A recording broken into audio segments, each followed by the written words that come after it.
The wind hadn't yet carried the heat of noon, and the town still smelled of sagebrush and ash. On the edge of it, where the wild began and judgment ended, a girl no older than 18 sat barefoot on the worn wooden steps of a lonesome cabin. Dust clung to her skin like she'd been walking a long way. Her hands were folded in her lap, her eyes steady but tired, and when she finally knocked, it was not loud, just enough to be heard by the man on the other side. Cole Mercer opened the door slowly, as if still unsure whether to face the world since it had buried his wife that past winter. His arms were full, a fussy baby boy with a blanket sliding off one shoulder. Behind him, the faint clink of dishes said dinner had been interrupted. His face, shaded by the brim of his hat, held the stillness of a man who'd forgotten how to hope. She didn't rise, just looked up, eyes dark as wet bark. "Let me stay," she said. "I'll take care of your children." The silence that followed was a living thing. Cole studied her a moment longer than necessary. Her hair was braided in two tight ropes, like she'd done it every day even with no one to see. Her buckskin dress was patched but clean. There was something about the way she asked, without trembling, without pride, that struck him more than the words. He glanced behind him. The baby began to wail again. "I don't know you," he said. "I don't have anyone," she replied. And with that, he closed the door. The next morning, she was still there, seated in the same spot. A bundle of wildflowers rested beside her on the stair like an offering. His 6-year-old daughter, Abby, cracked the door open and peered out. Their eyes met, the girls and the strangers. Abby didn't speak, but she didn't shut the door either. By midday, the saloon whispers had spread like prairie fire. That native girl sat all night on Cole Mercer's porch, begging to raise his kids like she's kin. The word native didn't need spitting. It was already spoken with enough poison. Some laughed. Others warned. Cole watched her from the window, arms crossed, jaw tight.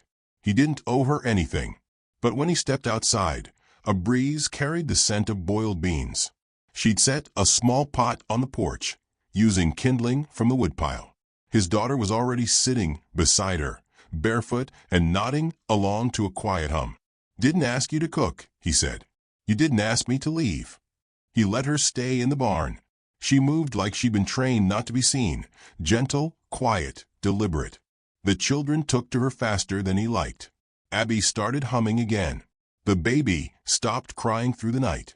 Still, he told himself it was temporary. Mercy, not trust.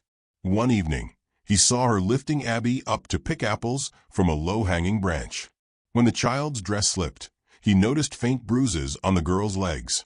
But Lanaya, he'd finally asked her name, said nothing, just smiled at Abby and set her down softly. The next day, as she hung laundry in the wind, Cole saw the marks on her back. Thin, raised lines crisscrossing her skin like the lashes of a whip, half-healed and hidden beneath the collar of her dress.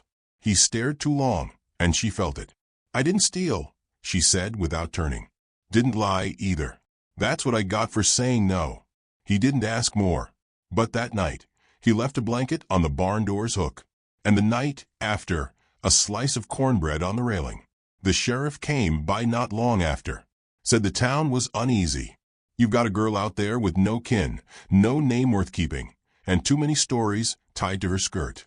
They'll come for her, Cole, one way or another." Cole said nothing. Watched the sheriff ride off in a cloud of self-righteous dust. That evening, Lanaya sat beneath the porch awning, shelling beans. Abby leaned against her shoulder, half asleep. The baby cooed nearby, in a cradle she'd built from cedar scraps. He stepped onto the porch, slow. She didn't look up. "You can stay a little longer," he said. Her fingers paused, then moved again. "I wasn't planning to leave." And for the first time since she'd knocked, he almost smiled. The first time Lanaya sensed something wrong, it wasn't the flicker of a lantern or a knock. It was silence. Too still. Too heavy. The wind, usually whispering through the cottonwoods, had vanished. Cole was out riding fence with the baby strapped to his chest. Abby lay curled in the corner of the cabin floor, clutching a doll Lanaya had sewn from scraps. And outside, the sun dipped behind the butte like it was ducking from what was coming. The smell reached her next, grease, sweat, tobacco, and then the voices. Drunken. Too close. Thought we'd come see that Lil St. Cole's got hid away. She didn't scream, just scooped up Abby, pressed a kiss to her temple, and slipped out the back. The barn was too far. The woods farther. But the root cellar, dark, low, hidden, was near. She locked them inside just as the barn erupted. The blaze ripped through dry hay like thunder. Orange roared across the sky. She bit her knuckles so Abby wouldn't hear her cry. They stayed until her throat burned from smoke and the shouting men had gone hoarse. When Cole returned, flames were already collapsing the roof. The baby on his chest wailed, and his heart raced faster than the mare beneath him. He jumped down, calling for Lanaya, for Abby, but got no answer. He ran into the inferno once, then twice. Only when the earth shifted behind the garden beds did he see her, rising from the dirt with both children in her arms, soot on her face, but alive. She handed him the baby, said nothing. The fire didn't kill the barn. Gossip did. The town blamed her. Some said she lured trouble. Others whispered she'd cursed the place. Cole stared down every man who dared look his way, but Lanaya, she just cleaned the ashes with quiet dignity, never asking him to defend her. That night, he found her at the edge of the pasture, barefoot in the moonlight. "I'll leave," she said, without turning. "They'll never stop blaming me." "Then let them," he replied. "I'm tired of being fire in other people's stories." "You're not fire," he said. "You're the hand that pulled us from it." But by morning, she was gone. Took nothing but her blanket. Days passed. Abby stopped talking again. The baby whimpered through every hour.